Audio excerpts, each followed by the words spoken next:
बहुत समय पहले की बात है। जमान नामक राजकुमार था। उसका विवाह राजकुमारी बेडोरा से हुआ था। शिकार खेलना बेहद पसंद था। एक दिन वह जंगल में जाने लगा तो खूबसूरत राजकुमारी भी साथ चली गई। वे दोनों एक दूसरे के साथ का आनंद ले रही थी। कुछ देर बाद उन्होंने आराम करने का फैसला लिया। जमान तंबू लगाने की तैयारी करने लगा। राजकुमारी थक गई थी। उसने सोचा, बड़ी थकान हो रही है, मुझे ये भारी गहने उतार देने चाहिए। उसने सारे गहने उतारकर एक बड़े पत्थर पर रख दिए। अचानक एक बाज पत्थर पर खड़े बड़े गहने पर झपटा। उसने रूबी की अंगूठी उठा ली। राजकुमारी बाज को अंगूठी के साथ उड़ते देख चिल्लाई, मेरी प्यारी अंगूठी, बाज इसे ले जा रहा है। ओह, मैं इसके बिना जिंदा नहीं रह सकती। जमान राजकुमार उसे बहुत चाहता था। वह उसे दुखी नहीं देख सका और बोला, प्रिय, मैं तुम्हारी अंगूठी वापस लाऊंगा। वह जानता था कि बाज को पकड़ना नामुमकिन था, पर फिर भी उसने वादा निभाने का फैसला किया। जमान ने राजकुमारी से विदा ली और तेजी से पक्षी का पीछा करने लगा। उसने बहुत कोशिश की, पर पक्षी आंखों से ओझल हो गया। फिर उसे एहसास हुआ कि वह पक्षी का पीछा करते करते काफी दूर निकल आया था। अल्लाह, मेरी प्यारी राजकुमारी अकेली है, उससे मुझे उसके पास जाना चाहिए। उसने स्वयं से कहा। राजकुमार जंगल में रास्ता बनाते बनाते तंबू की ओर भागा। वहां जाकर देखा कि तंबू खाली पड़ा था। राजकुमारी का कोई पता नहीं था। वह चिल्लाते हुए उसे खोजने लगा, मेरी प्यारी बेडोरा, तुम कहाँ हो? पर उसे कोई जवाब नहीं मिला। उधर जब वह अंगूठी की तलाश में गया था तो एक जंगली जानवर ने राजकुमारी पर हमला कर दिया। जंगली जानवर से बचने के लिए भागते भागते वह रास्ता भूल गई और सुल्तान आलम में राज्य में जा पहुंची। सुल्तान बहुत दयालु था। उसने बेडोरा की कहानी सुनकर कहा, तुम इस महल में आराम से रह सकती हो।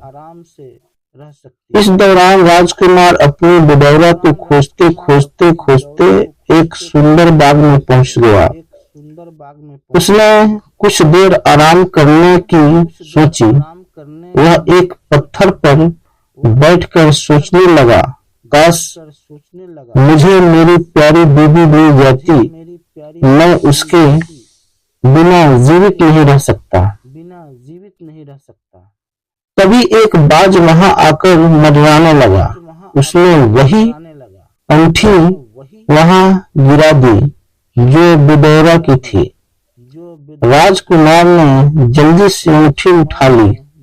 उसे क्षणिक खुशी तो मिली, पर अपनी प्रिया से वियोग के कारण वह अब भी दुखी था। मेरी बेडोरा से प्यारा तो वह कुछ नहीं हो सकता। मैं उसे देखने के लिए प्रतीक्षा नहीं कर सकता। और वह रोने लगा।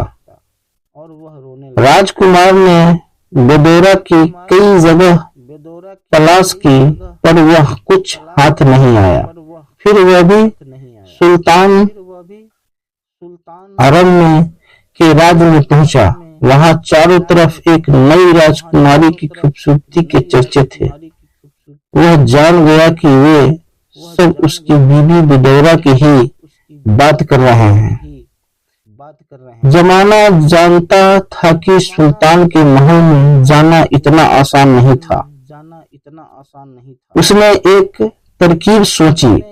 वह दूध बेचने वाला बन गया और दूध के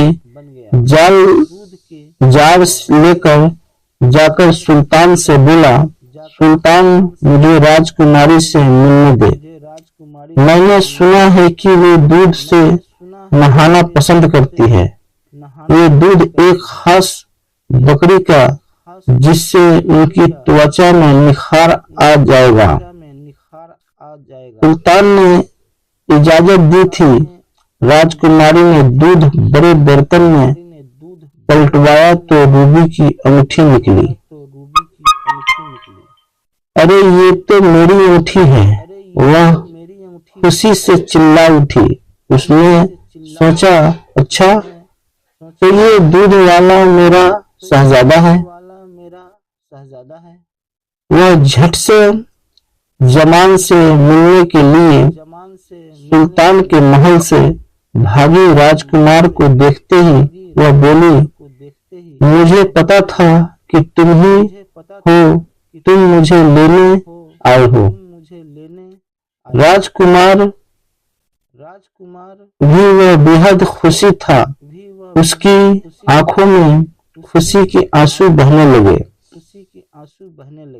उसने दयालु सुल्तान को अनेक धन्यवाद दिए जिसने उसकी राजकुमारी को इतना ध्यान रखा था। फिर राजकुमार जमान व बेदोरा अपने राज्य में लौट गए और खुशी खुशी